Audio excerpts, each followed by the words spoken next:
অমিত শাহের বাবা, নরেন্দ্র মোদীর বাবা এই অধিকার কথা পেল আমার ভারতবর্ষের প্রকৃত নাগরিকদের বেনাগরিক হিসেবে। বাংলায় কথা বলা কি অপরাধ? মুম্বাই পুলিশ, বিএসএফ যৌথভাবে পুশব্যাক করছে এখানকার সন্তানদের, এখানকার নাগরিক পুশব্যাক করবে। ইমিডিয়েট অমিত শাহকে গ্রেপ্তার করা হোক, ইমিডিয়েট মামলা করে অমিত শাহকে গ্রেপ্তার করা হোক, ওকে টানতে টানতে নোম্যান্স ল্যান্ডে ফেলে আসা হোক। এরা এক সময় জয় শ্রীরাম বলে বলে সকাল থেকে রাত পর্যন্ত মুসলমানদের কাটবো ধরবো বলতো, কাটবো ধরবো মারবো। মুসলমানরা কোনোদিন বললো না তাদের কাটবো ধরবো মরবো। শেষ দিন পর্যন্ত মুসলমানরা বলল ওদের বাঁচানোর জন্য আমরা লড়াই করব। এখন এরা আইনের চোখে অবৈধ অনুপ্রবেশকারী। আসামে যেভাবে হাজার হাজার পরিবার বাড়ি ঘর বুলডোজার দিয়ে ভেঙে দিয়ে মানুষগুলোকে খোলা আকাশের নিচে দিচ্ছে, একটা অন্তঃসত্ত্বা মা বোন তারা হাহাকার করছে। তারা আজকে কি খাবে জানে না, মাথার উপর কিছু নেই, অসুস্থ হলে কোথায় বিশ্রাম নেবে তারা জানে না। আসাম দেখিয়ে দিচ্ছে আসামের সমস্ত মানুষ এক হচ্ছে, অসমিয়ার এক হচ্ছে, এবার বাঙালিরাও এক হতে হবে। বিজেপিকে চ্যালেঞ্জ করছি, অমিত শাহ নরেন্দ্র মোদীকে চ্যালেঞ্জ করছি, তোমাদের দিন আর বেশি নেই। এরপর ভারতবাসী, ভারতের মূল নিবাসীবাসীরা তোমাদের কপালে যে কি কষ্ট লেখা আছে সেটা দেখিয়ে দেবে কয়েকদিনের মধ্যে। কমফোর্টেবল ম্যাট্রেস মানেই RRK ম্যাট্রেস। ওয়ারেন্টি নয়, গ্যারান্টি দেয় RRK ম্যাট্রেস। ধুবড়িতে একবারে মুসলমানদেরকে একবারে উড়িয়ে দেওয়া হচ্ছে তার ঘরবাড়ি, কি বলবেন আসামের পরিস্থিতি? দেখুন, আসামের কেসটা একটু অন্যরকম। তার কারণ হচ্ছে আমরা জানি যে আসামে 19 লক্ষ মানুষ বেনাগরিক হয়েছে, NRC ছুট হয়েছে। এই 19 লক্ষ মানুষকে যে NRC ছুট করা হলো এবং তারও পরে খবর হলো যে 27 লাখ মানুষের আধার কার্ড বাতিল হয়েছে, তার মানে তারা নাগরিক পরিষেবা থেকে বঞ্চিত। তাহলে এই 19 লক্ষ বা 27 লক্ষ যেটাই হোক, সেই মানুষগুলোকে কিভাবে বিপদে ফেললো ওখানকার বিজেপি সরকার? না ওদের বিরুদ্ধে ছিল অসমিয়ারা, না যারা আগে যে সমস্ত উদ্বাস্তুরা আগে এসছে তারা পরে আসাগুলোকে ধরিয়ে দিয়েছে। কিন্তু এখন একটা অদ্ভুত ব্যাপার দেখলাম। এরপরে আমাদের দুঃখ ছিল যে আসামে এত ভয়ঙ্কর ঘটনা ঘটলো, এত অত্যাচার, 102 বছরের মানুষকেও গ্রেপ্তার করে নিয়ে গেল, 96 বছরের বৃদ্ধাকে তুলে নিয়ে যাচ্ছে, ডিটেনশন ক্যাম্পে রাখছে।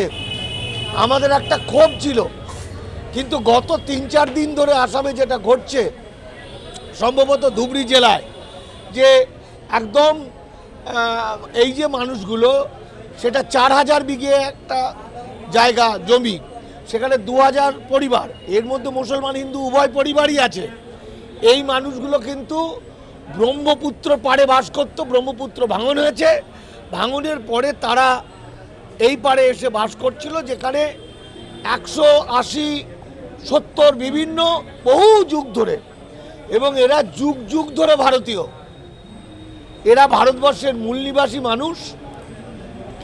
এদেরকে যেভাবে অত্যাচার করা হয়েছে, যেভাবে মারধর করা হয়েছে, যেভাবে প্রচুর বুলডোজার দিয়ে তাদের বাড়িঘর ভেঙে দেওয়া হয়েছে, এবং ইতিমধ্যে আপনারা জানেন যে আসামের বহু মুসলমান এবং বহু হিন্দুকে পুশব্যাক করা হচ্ছে। কাদের? শুধু অবৈধ অনুপ্রবেশকারী নয়, আমাদের ভারতীয় মানুষকেও সেখানে পুশব্যাক করা হচ্ছে।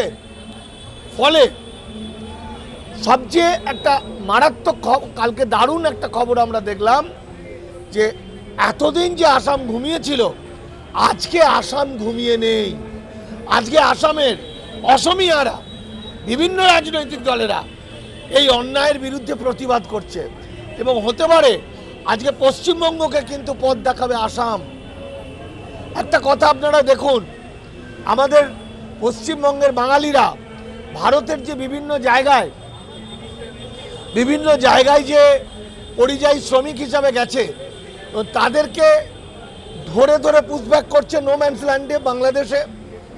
এখন ঘটনাটা হচ্ছে, একটা মানুষকে বেনাগরিক প্রমাণ করতে সময় লাগে 3 বছর, 4 বছর, 5 বছর, কারণ ভারতের সংবিধান আছে, ভারতের আইন আদালত আছে। ফলে আইন আদালত এইসবের থাকে আছে বলেই একটা মানুষকে সহজে বেনাগরিক করা যায় না। কিন্তু অদ্ভুতভাবে আমরা দেখছি যে শুধুমাত্র পুলিশকে অধিকার দিয়েছে ভারতের বিজেপি সরকার, বলছে কোনো আদালত দরকার নেই, সংবিধান দরকার নেই, বলছে পুলিশকে পাওয়ার দিয়ে দিয়েছে, পুলিশ ঠিক করবে কে নাগরিক কে নাগরিক নয়। ভয়ঙ্কর। এবং এই পুলিশ যেটা করছে, আমাদের পশ্চিমবঙ্গের বহু মানুষকে আজকে উড়িষ্যাতে ডিটেনশন ক্যাম্পে রেখেছে। আমি অনেক চেষ্টা করে 9 জনকে উদ্ধার করতে পেরেছিলাম পশ্চিমবঙ্গ সরকারের সহযোগিতায়। এমনকি গত পরশু দিনের আগে খবর এলো যে একজন অন্তঃসত্ত্বা মা, তার একটা বাচ্চা আছে, এই রকম তার পরিবারের 9 জনকে রাতের অন্ধকারে নো ম্যানস ল্যান্ডে ফেলে এসছে বাংলাদেশে। এবং নো ম্যানস ল্যান্ডে ফেলার আগে এই মেয়েদের ওপর নানা রকমভাবে যৌন নির্যাতন করছে। হিন্দি ভাষাভাষী, বাঙালি বিরোধী বিএসএফ যা করতে পারে তারা ছিঁড়ে খাচ্ছে আমার বাঙালিকে। শুধু তাই নয়, এই মানুষগুলোর পকেটে 10টা টাকা নেই, তাদের কাছে কোনো পয়সা নেই, তাদের কোনো জামা প্যান্ট নেই, তাদেরকে রাতের অন্ধকারে নোংরা ফেলার মতো নো ম্যানস ল্যান্ডে ফেলে এসছে। পৃথিবীর অন্যতম মানবিক দেশ বাংলাদেশ, যারা 12 লক্ষ রোহিঙ্গাকে আশ্রয় দিয়েছে, যেহেতু এটা বাংলাদেশে তাদের ফেলে আসছে, তারপর সেই অন্ধকার বা সেই জঙ্গলের ভিতর দিয়ে তারা ছুটছে। এই মানুষগুলো নো ম্যানস ল্যান্ড থেকে ছুটছে পাগলের মতো, যে যদি বিজেপি গুলি করে, যদি বর্ডার সিকিউরিটি গুলি করে, তারপর হয়তো কোনো একটা গ্রাম পাচ্ছে, একটু জল চাইছে, সেখানে গ্রামবাসীরা এগিয়ে এসে এদেরকে জল দিচ্ছে, একটু খেতে দিচ্ছে, কোনো কাউকে হয়তো জামা প্যান্ট দিচ্ছে, কাউকে একটা লুঙ্গি দিচ্ছে, মেয়েদের হয়তো কাপড় দিচ্ছে, তারপর তারা ওখানকার প্রশাসনের হাতে তুলে দিচ্ছে। বাংলাদেশের প্রশাসন বাংলাদেশের মানুষদের ফিরিয়ে নিচ্ছে, আর এদের কাছ থেকে এদের ফোন নাম্বার জেনে, ভারতীয়দের জেনে তারা চেষ্টা করছে ভারত সরকারের সঙ্গে যোগাযোগ করার জন্য। ফলে আমার কাছে বিষয়টা হচ্ছে এরকম যে এই যে ভারতীয়দের, যারা আইনত ভারতীয়, আইনত অবৈধ অনুপ্রবেশকারী নয়, প্রথম কথা হচ্ছে যারা অবৈধ অনুপ্রবেশকারী, পুশব্যাক করার আইন ভারতবর্ষে উঠে গেছে 2013 সালে। এখন যে আইনটা আছে এটাকে বলা হয় ডিপোর্টেশন।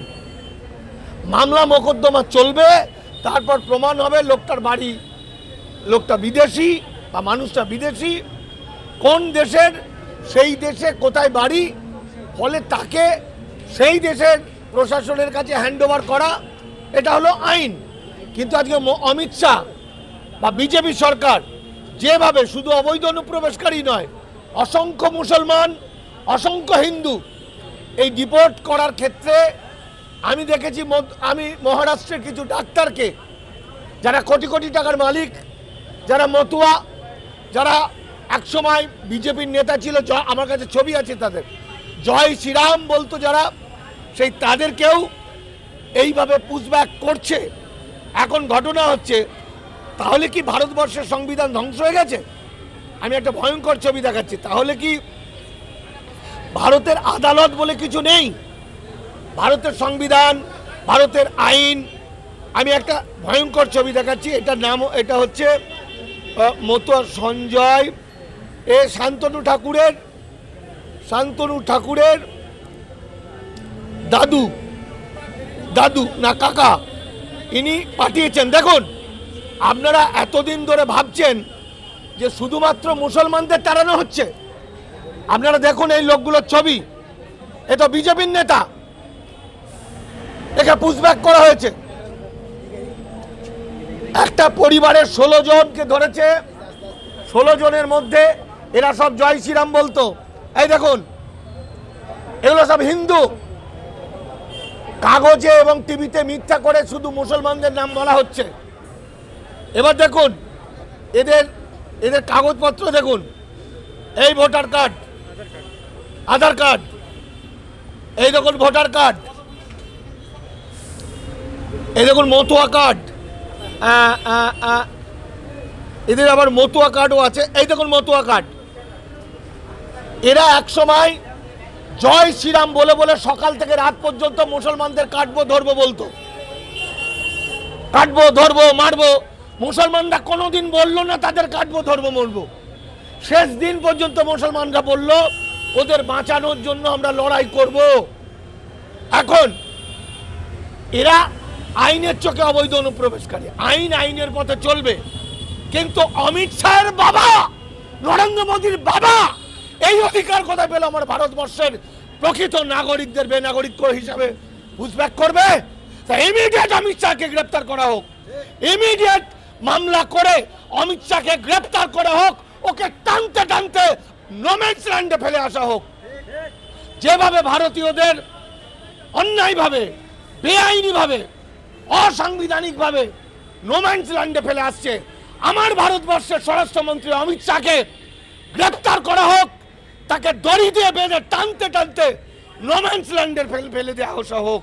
যেভাবে দেশের রোহিঙ্গাদের, যে রোহিঙ্গারা ভারতবর্ষের আইনের শরণার্থী, যেভাবে তাদের বাঘের মুখে ফেলেছে, যেভাবে তাদের সমুদ্রে হাত মুখ চোখ বেঁধে ফেলে দিয়েছে, ঠিক একইভাবে অমিত শাহদের ফেলে দেওয়া হোক। নরেন্দ্র মোদী অমিত শাহকে ভারতবর্ষে এক হয়ে তাদেরকে ফেলে দিয়ে আসা হোক নোম্যান্স ল্যান্ডে। এটাই একদিন হবে। আজকে ওদের বাড়াবাড়ি চূড়ান্ত জায়গায় গেছে। বাংলা এবং বাঙালি জাতি এবং ভারতবর্ষের মূল নিবাসী মানুষকে যে অমিত শাহরা, যে আর্যরা, যে ভয়ঙ্কর হিন্দুত্ববাদীরা আজকে শেষ করতে চাইছে, বেনাগরিক করতে চাইছে, আমরা চ্যালেঞ্জ করছি ওদেরকে আমরা শেষ করব। বিজেপিকে বাংলা থেকে শেষ করব এবং ভারতবর্ষ থেকে ব্রাহ্মণ্যবাদীকে শেষ করব। নরেন্দ্র মোদী অমিত শাহকে প্রথম করব এবং আজকে আমাদের যে মা বোনদেরকে শত শত বছর ধরে বাস করা হিন্দু মুসলমান মা বোনদের বর্ডার পার করে যেভাবে অত্যাচার করা, বর্ডার পার করার আগে অত্যাচার করছে, আমার কাছে খবর আছে, এবং বাংলাদেশে পাঠাচ্ছে, এই দিন বেশি দিন চলতে পারে না।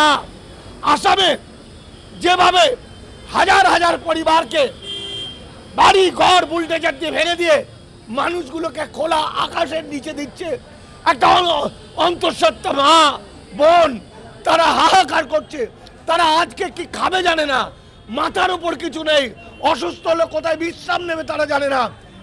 আসাম দেখিয়ে দিচ্ছে, আসামের সমস্ত মানুষ এক হচ্ছে, অসমিয়ার এক হচ্ছে, এবার বাঙালিরাও এক হতে হবে। বিজেপিকে চ্যালেঞ্জ করছি, অমিত শাহ নরেন্দ্র মোদীকে চ্যালেঞ্জ করছি, তোমাদের দিন আর বেশি নেই। এরপর ভারতবাসী, ভারতের মূল নিবাসীবাসীরা তোমাদের কপালে যে কি কষ্ট লেখা আছে সেটা দেখিয়ে দেবে কয়েকদিনের মধ্যে। কমফোর্টেবল ম্যাট্রেস মানেই আরআরকে ম্যাট্রেস। ওয়ারেন্টি নয়, গ্যারেন্টি দেয় আরআরকে ম্যাট্রেস।